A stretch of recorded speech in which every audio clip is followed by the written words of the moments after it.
now proudly presented on SNME. That's Sunday night's main event. Patreon and free feed. Heavy traffic during 4-5. Gotta hustle on your own time. Color people every port side. We just people from the north side. Want some Timmy's at the shore fine. Winter ready on the four ties. Heavy traffic during 4-5. Gotta hustle on your own time. Hey guys, what's going on? It's your boy George McKay, and I'm sitting here with the mean, the nasty, no, the absolutely super sweet Ultraviolet. How are you? Good. How are you? I'm recovering. You're recovering. Recovering. But that's the life of a pro wrestler, right? Here we are. Which actually leads to my first question. Being a girl dad myself, I have two daughters. One you just sat down with, and I have my 7-year-old at home who's a little too young for the Demand Lucha shows yet, but one day she'll come out. Being a girl dad and seeing the great females that are coming up in this business now and how strong they are and how passionate they are about the business and how amazingly talented they are. Was it the same for you when you discovered pro wrestling? Did you have these strong females to look up to, or do you feel like the next generation of fans that are coming up are seeing women in a way different light? I feel like women's wrestling has definitely evolved and grown, and there's definitely a lot more opportunities nowadays, but we wouldn't have those opportunities without the people in the beginning starting it off. So I definitely had strong women to look up to. There's like Stratus and Lita and Jacqueline. There's so many back in the day. Ivory, Victoria. Definitely. There's always someone out there fighting the good fight. Absolutely. Actually, when I sat down with Maria Canales and I spoke to her about her time over there and how they were fighting for more, they were really pushing for more, the quote she gave me, which was the best, the first one through the door usually gets the bloodiest. And I couldn't have put it better myself with her describing her journey to where she is now. Mm-hmm. Absolutely. Sorry. Perfect. No problem. So you mentioned bedazzling and seamstring and stuff like that being very therapeutic. What is one of the most random things that you bedazzled that you didn't think would turn out to be good, that turned out to be like actually, when you look at it, you're like, yeah, that's pretty sick. Was it like a comb, a toothbrush maybe, something absolutely random that you didn't think could be bedazzled, and then when you did it, you sat back and you're like, look at that, that's pretty awesome. I've done my shoes. I did these shoes right here and right here. Oh. There's still a lot on there, but I wasn't sure because I've only done clothes before, but it looked really cool when I was done with it. Are you a gamer by chance? Like, do you game it? I wouldn't call myself a gamer because you probably could beat me, but I definitely do love to play You like to play video games? Of course. So if you had like a Switch, would you consider bedazzling your Switch controller? Oh, that's a great idea. Right? I was just thinking about that. I'm like, you know what? Give it a little sparkle. Give it a little shine, right? Give it a little ultra. Like, make it ultra, but then like be like a hustler. Like, when people bring out their own pool cues, go over to somebody's house and challenge them to game of Switch. Hold on, let me get my controller. You pull out this bedazzled, just gorgeous piece, and you're like, I'm ready to kick your butt. Yeah. So purple being the color, ultraviolet being the character you portray. Does that have anything to do with, like, I don't know, when I look at you and I look at your character, I look at some of your poses and your pictures, it's very reminiscent of that Charlize Theron film. I think I've heard of it, but I have not seen it. It's actually called Ultraviolet. Oh, is it? It is called Ultraviolet. So it's very reminiscent. It's futuristic. She's kind of like badass. Picture Fifth Element, but actually speaking to being a lot more badass. No, that's not where I got it from. Not where you got it from. So where does the inspiration of Ultraviolet come from? Like, most people say their character is just themselves turned up to 10. Is that who Ultraviolet is for you?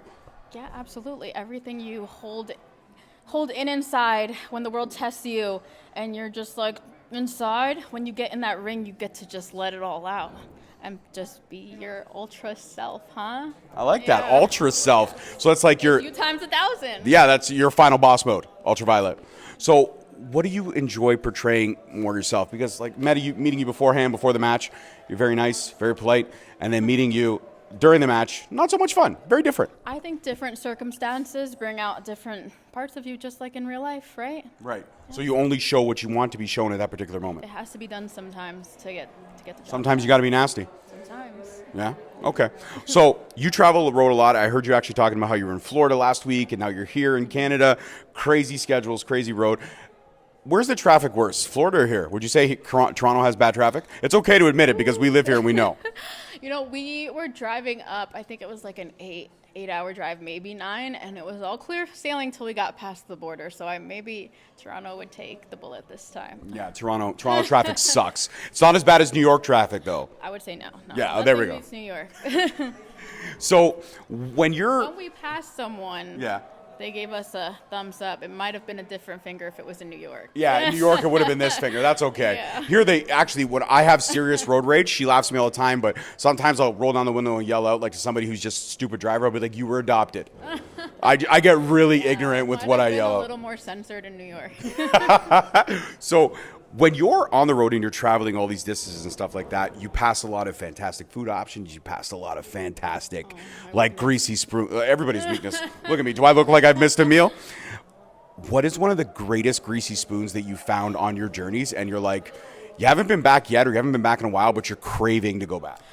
Last time we were here, we did a little tour in Canada, and I actually tried poutine for the first time ever. Right. And I love it. I know it's very cliche, but like the gravy and I love cheese. Any kind of cheese, we don't discriminate. I love cheese, and it was just so amazing. After a long day of not eating and wrestling, it just hit the spot. So maybe we'll go and get some before we head back to New York. Yeah, poutine is solid. Poutine is solid.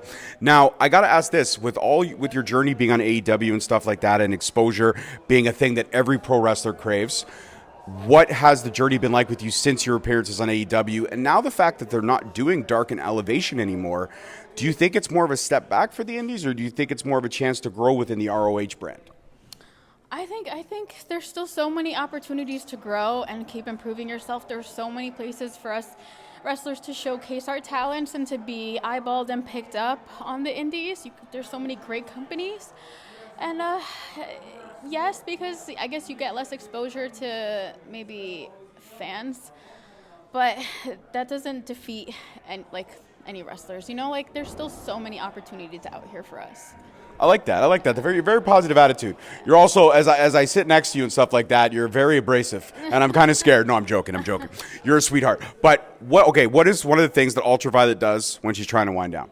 Like, you've wrestled, your day is done, you're checking into a hotel somewhere, or you're in the back seat of a car, maybe you're not driving to start, so you get a chance to sleep. How do you wind down? You want an honest answer? I want an honest answer. Family. Family, of Most course. people get away from their family. No, it's very important to have a very good, strong circle, people that understand you, that listen to you, to better you, to tell you things that you need to hear.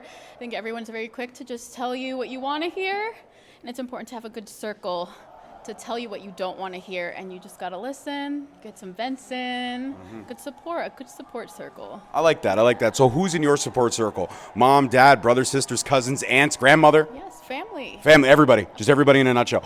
And who is your biggest supporter, yet the one that tells you the things that you don't want to hear? Your best. Of course, my best friends. Yeah, They're your like best. my sisters. So they give it to you Oh, straight. yeah. Even if I don't want to hear it, they're like, you're not going to like it, but you're wrong. I like that. You're wrong. You know what? As I'm surrounded by all women in my house, Violet. So my wife, my dogs, my dog, my two kids, everybody's a girl. Even the dog's a girl. And the only one in the family, like, I could give them all up, but not the dog. Even the dog. I love the dog. No, I could give the rest of them up, but not the could dog. not. No, I couldn't. I enjoy being a girl dad. What is one of your guilty pleasures in terms of films?